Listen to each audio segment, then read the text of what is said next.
what's scarier than being watched? It's realizing you don't even know who you are anymore. This is the chilling reality at the heart of Satoshi Kon's masterpiece, Perfect Blue.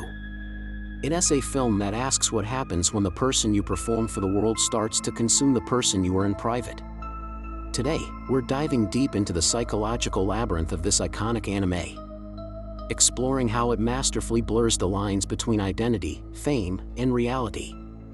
Our story follows Mima Kirigo, a sweet and popular member of the J-pop idol group Cham. She's at a crossroads in her career. To grow as an artist and be taken seriously, she makes a bold decision to leave the music world behind and become an actress. It seems like a natural step forward, a chance to reinvent herself. But this reinvention comes at a terrifying cost. As her public image begins to shift from a pure, innocent idol to a mature actress taking on risque roles, something sinister starts to follow her. An obsessive fan, unable to accept her new identity, begins to stalk her, both online and in the real world.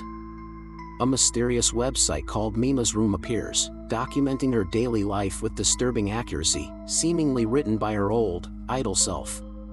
The more Mima tries to escape her past, the tighter its grip becomes.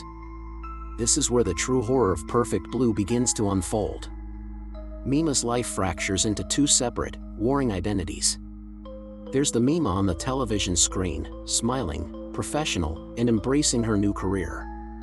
Then there's the Mima who is alone in her apartment, haunted by a ghostly apparition of her former idol self who taunts her, calling her a traitor and a fraud.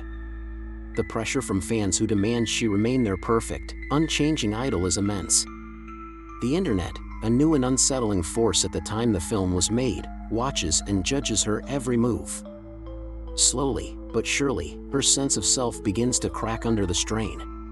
Is she the actress, or is she the idol? As these two personas clash, Mima's grip on reality starts to slip away. Perfect Blue is a masterclass in psychological horror because it never gives you a firm footing. The film deliberately confuses the audience by making you experience Mima's disorientation firsthand. Scenes repeat with slight, unnerving variations. Events from the crime drama she's filming start to bleed into her real life, making it impossible to tell where the script ends and her reality begins. Time becomes unstable, jumping forward and backward without warning. One moment, she's on a film set, the next, she's waking up in her bed, unsure if days have passed or if it was all a dream. This constant state of uncertainty is the core of the horror. We are trapped inside Mima's fragmenting mind, questioning everything we see, just as she is. The film doesn't rely on jump scares, it builds a suffocating sense of dread that comes from not being able to trust your own perception. Beyond the personal horror, the film is a powerful commentary on the nature of fame and surveillance. It explores the immense pressure of living in the public eye, where your identity is no longer your own but a product to be consumed by the masses. Being seen constantly doesn't mean you're truly understood. In fact, for Mima, the more attention she receives, the more isolated and alone she becomes. Her fans, her manager, even her own ambition, all project an image onto her, leaving no room for the real Mima to exist. The film was remarkably ahead of its time, predicting the dark side of internet culture and parasocial relationships, where fans feel a sense of ownership over public figures. It shows how the gaze of the public can become a prison. Satoshi Kon's direction is what makes this experience so visceral. He uses visual motifs like mirrors and reflections to symbolize Mima's fractured identity. We constantly see her reflection looking back at her, often distorted or representing her idol persona. A constant reminder of the self she's trying to leave behind. The sound design is equally brilliant. The world feels normal, almost mundane, until the sound suddenly distorts, a phone rings with an eerie tone, or the cheerful pop music of her past becomes a menacing echo.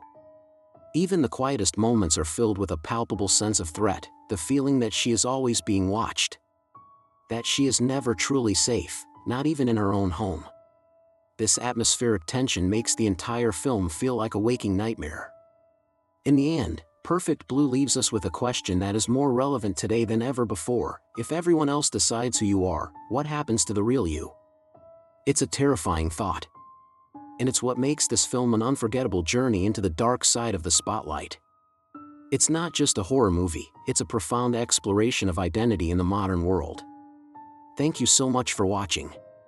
If you enjoyed this breakdown of Perfect Blue, be sure to like this video and subscribe for more deep dives into the world of psychological anime. Let me know in the comments what you think of this film, and what anime we should cover next. See you in the next one.